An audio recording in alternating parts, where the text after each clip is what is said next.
ஓம் ஸ்ரீ கணக்கம்பட்டி பழனிசாமிகள் சச்சிதானந்த சத்குரு ஞானவர்கள் திருவடிகளே சரணம் சரணம்.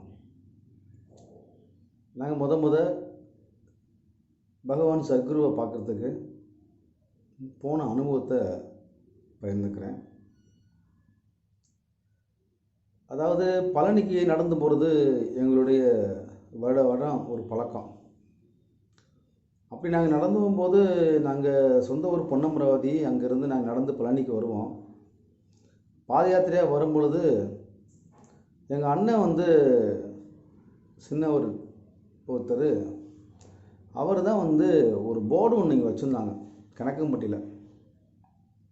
இந்த போர்டில் என்ன போட்டிருந்ததுன்னா, கடவுள் உள்ளே இருக்கிறார், காண விரும்புவோர் வரலாம் அப்படிங்கிற மாதிரி ஒரு போர்டு போட்டுருந்துச்சு. எங்களுக்கு ஒரே ஆச்சரியம், என்னடா அது கடவுள் உள்ளே இருக்காங்க, ஒரு அம்புக்குறி போட்டு ஒரு போர்டு ஒன்று வச்சுருக்காங்க. இன்னும் புரியலை. அவர் பார்த்துட்டு சொன்னார், எங்கள்கிட்ட எங்கள் அக்கா வீட்டு காட்டாளன்னு சொன்னார். அப்புறம் சரி போவோம்னு சொல்லி இருந்தோம். நாங்கள் பழனிக்கு சாமி கும்பிட்டு வந்துட்டு ஒரு முறை கிளம்பி இங்கேருந்து நாங்கள் இருக்கோம். 22 வருஷத்துக்கு முன்னாடி, நான் சொல்கிறது 20 வருஷத்துக்கு மேலே இருக்கும், கிளம்பி போனோம். அப்போ நாங்கள் போகும் பொழுது சாமி மட்டும்தான் வீட்டில் இருந்தாங்க. அப்போ வீட்டில் இருக்கும்போது நாங்கள் சாமி எதுவும் தெரியாது, புதுசாக போயிருக்கோம், அவங்க எப்படி பேசுவாங்க என்ன எங்களுக்கு எதுவுமே தெரியாது. போய் சாமியை பார்த்தோம், பார்த்து நின்றுட்டு இருந்தோம். வீட்டில் அந்த கானில் சாக்கடையெல்லாம் இருந்துச்சு. அங்கே ஒரு 10 பேர் இருக்காங்க, எல்லாம் வேலை செஞ்சுட்டு இருந்தாங்க. என்ன வேலை செஞ்சுட்டு இருக்காங்கன்னா, அந்த கல்லெல்லாம் உள்ள சாக்கடையெல்லாம் தண்ணி அள்ளி கல்லெல்லாம் எடுத்து வெளியே போட்டுட்டு அங்கே வீடு கட்டிகிட்டு இருக்காங்க. அந்த சாக்கடை தண்ணியை மோந்து மணலில் ஊற்றி குழைச்சி அந்த செங்கல்லாம் வச்சு அடுக்கி வீடு மாதிரி கட்டிகிட்டு இருக்காங்க. நாங்கள் போனோம், நாங்களும் இறங்கி வேலை செஞ்சோம். சாமி இப்படி செய்யுங்க அப்படி செய்யுங்கன்னு சாமி சொல்லிட்டு இருந்தாங்க. அப்போ என்ன, ஃபஸ்ட்டு போயிருக்கோம், ஒன்றுமே புரியலை. சாக்கடையில் இறங்கி வேலை செஞ்சிட்ருக்காங்க, நாங்களும் இறங்கிட்டோம். அந்த சாக்கடைன்னு பார்க்கல, வாடகை அடிக்குதுன்னு பார்க்கல, இறங்கி வேலை செஞ்சு முடிச்சுட்டு வெளியில் வந்தோம். கிட்டத்தட்ட சாயந்தரம் ஆயிடுச்சு. அப்போ இங்கே வேலை செஞ்சவங்கெல்லாம் நீங்கள் எந்த ஊர், நான் எந்த ஊர் அப்படின்னு பேசிக்கிறோம் இல்லையா. அப்போ பேசும்போது ஒருத்தர் இறங்கி எல்லாம் வேலை செஞ்சுட்டு இருந்தார். அவர் மதுரையில் மிகப்பெரிய வக்கீல் அப்படின்னு சொன்னாங்க. அப்போ அவர்கிட்ட நான் பேசிகிட்டு இருந்தேன். அவர் ஆமசாமி அப்படின்னாரு. பார்த்தா ஒரு சாதாரணமாக ஒரு பேண்ட் ஷர்ட் போட்டு அவர் இறங்கி வேலை செஞ்சுட்டு இருந்தார். இப்படி ஒரு இன்ஜினியர், பெரிய பெரிய ஆளுகள் எல்லாருமே வேலை செஞ்சுட்டு இருந்தாங்க. அவங்க பார்க்க சாதாரணமாக இருந்தாங்க. அப்போ தான் தெரிஞ்சது, இவங்க எல்லாம் இவ்வளோ பெரிய ஆட்கள், ஆனால் பார்க்கறதுக்கு மிக சாதாரணமாக இருக்கிறாங்க. அப்போ சாமி அந்த மாதிரி ட்ரைனிங் கொடுத்துருக்காங்க போல் அப்படின்னு நினச்சிக்கிட்டேன் மனசுக்குள்ளே. ஆனால் அப்போ யார் என்ன எதுவும் தெரியாது, சாமியை பற்றி தெரியாது, எதுவுமே தெரியாது. போய் சாமி கும்பிட்டு அன்றைக்கி சாயந்தரமே கிளம்பி நாங்கள் வீட்டுக்கு வந்துட்டோம். சாமிகிட்ட இதை கொடுங்க அதை கொடுங்க அப்படின்னு எதுவுமே கேட்கல. ஏன்னா யார்கிட்டையும் சாமி மற்ற மாதிரிலாம் பேச மாட்டாங்க, பேசுவாங்க. அவங்களா பேசும்போது நம்ம என்ன சாமி கேட்டுக்கணும், அவ்வளோதான். நம்ம போய் இது வேணும் அது வேணும்னா நேரடியாக கேட்குறதுக்கெல்லாம் முடியாது, அவங்க பார்க்கவே பயமாக இருக்கும். வீட்டுக்கு வந்துட்டோம். வீட்டுக்கு அன்றைக்கி நைட்டு படுத்து தூங்கும்போது சாமி கனவுல வந்துட்டாங்க. கனவுல அப்படியே ஒரு காட்சி கொடுத்தாங்க. அந்த காட்சியெல்லாம் சொல்ல விவரிக்கவே முடியாது, அப்படி ஒரு காட்சி. அதை பார்த்ததுக்கப்புறம் தான் கடவுள் அப்படிங்கிறத புரிய வச்சாங்க. அப்புறம் நாங்கள் ஒவ்வொரு முறையும் போக ஆரம்பித்தோம். வாரம் அங்கே போய் இருந்தோம். சென்னையில் ஒரு வாரம்னா கணக்கம்பட்டியில் ஒரு வாரம். அந்த காட்சி கொடுத்ததுக்கப்புறம் தான் சாமியை முழுமையாக ஈர்த்து கொண்டாங்க.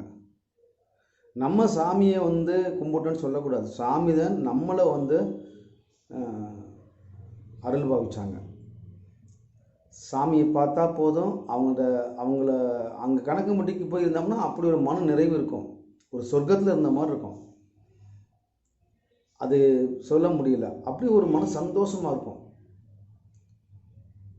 கணக்கம்பட்டில் அந்த காட்டுக்குள்ளே சாமி கூட தங்கியிருந்த நாட்கள்லாம் வந்து மிக மிக ஒரு அற்புதமான நாட்கள். அதாவது எத்தனையோ ஜென்மங்கள் நம்ம பிரிஞ்சு இருந்துட்டு திரும்ப சாமி வந்து பார்த்த மாதிரி ஒரு உணர்வு, ஒரு சிலிர்ப்பு. அந்த அந்த அதாவது அப்போ தான் பார்த்துருக்கோம். பார்த்தோன்னே எப்படி தோணும்? ஆனால் அந்த அந்த உணர்வு அப்படியே தோன்றுச்சு. அப்படி ஒரு பாசம். இத்தனை ஒரு பல என்னமோ பல தடவை நம்ம சாமியோட இருந்த மாதிரியும், அவங்க கூட இருந்த ஒரு அன்பு பெற்ற மாதிரியும் ஒரு ஃபீல் ஃபஸ்ட்டு பார்த்த உடனே அது கிடச்சிது. அதுக்கப்புறம் தான் ரெகுலராக சாமி பார்க்க ஆரம்பித்தோம். சாமியை வந்து பார்த்ததுக்கப்புறம் வேறு எந்த கோயிலுக்கும் போகிறதுக்கும் ஒரு நோக்கம் வரல. இறைவனே இவர் தான், கடவுள் இவர் தான் அப்படிங்கிற ஒரு முடிவோடு இருந்துட்டோம். ஏன்னா சாமி இத்தனைக்கும் அவங்க வந்து நம்ம போனோன்னு ஒரு தனியாக ஸ்பெஷலாகலாம் அது கவனிக்க மாட்டாங்க. ஆனால் நமக்கும் உள்ளத்துக்குள்ளே பார்த்திங்கன்னா அந்த சாமியை பார்த்தா போதும் அப்படிங்கிற மாதிரி சந்தோஷத்துலாம் போவோம். இங்கேருந்து இவ்வளோ தூரம் சென்னையிலேருந்து கிளம்பி ஒரு 18 மணி நேரம் பஸ்ஸில் கிளம்பி அலைஞ்சு போகிறோம் வச்சுங்களேன். அங்கே போய் நம்ம இறங்குனதுக்கு அப்புறம் தான் நமக்கு சந்தோஷமே இருக்கும். எப்படா போவோம் அப்படிங்கிற மாதிரியே இருக்கும் மனசு. சாமியை பார்த்துட்டோம்னா ஒரு வாரம் 10 நாள் அங்கெல்லாம் தங்கியிருந்துருக்கோம். 1 மாதமாக தங்கியிருந்துருக்கோம் அந்த காட்டுக்குள்ளே குடும்பத்தோடு. சாமி சொல்கிற வேலையை செஞ்சுக்கிட்டு சாமி வந்து காலை அமுக்க சொன்னால் அமுக்கி விடுவோம். சாமிக்கு வந்து குளிக்க வைப்போம். சில நேரங்களில் வந்து பவுட்ரு போடுவோம். சில நேரங்களில் எண்ணெய் தேய்ச்சி உடம்பெல்லாம் தேய்ச்சிட்டு பவுட்ரு போடுவோம். சாமி ஒன்றும் சொல்ல மாட்டாங்க. அப்போதைக்கு எல்லோரும் அமைதியாக இருப்பாங்க. அவங்க மனசுக்குள்ளே என்னென்ன வர வேண்டி இருக்காங்களோ அந்த வேண்டி வர விஷயத்தை சாமி மறைமுகமாக வந்து ஒரு பரிபாஷையில் சொல்லுவாங்க. அவங்க சொல்கிற விஷயம் வந்து எல்லாருக்கும் பொருந்துகிற மாதிரி இருக்கும். எந்தெந்த விஷயங்கள்லாம் கேட்டு மனசுக்குள்ளே உட்காந்து பேசிகிட்டு இருக்காங்களோ, ப்ரேயர் பண்ணிகிட்டு இருக்காங்களோ, அது சாமி சொல்லும்போது அந்த கேள்விக்கு சரியான பதிலாக வந்து உட்காரும். ஒவ்வொருத்தவங்களும் அவங்க ஒவ்வொரு விஷயத்தையும் வேண்டி போயிருப்பாங்க இல்லையா? ஆனால் எல்லாருக்குமே சாமி சொல்கிற பதில் பொருத்தமாக இருக்கும். அப்போ நமக்காக தான் சாமி சொல்லிக்காங்கிற மாதிரி நமக்கு தோணும். அப்போ பாருங்கள், ஒரே பதிலில் எல்லாருடைய ஆன்சர் கொடுத்துருவாங்க. அப்படி ஒரு வல்லமை படைத்தவர். சாமியை பற்றி நிறைய சொல்லிக்கலாம். அந்த வீடியோவில் நான் கிட்டத்தட்ட ஒரு 800-900 வீடியோ போட்டிருக்கேன். அது நிறைய சாமியை பற்றி சொல்லியிருக்கேன். மேலும் தொடர்ச்சியாக சொல்கிறேன். சர்க்குருவே சரணம்.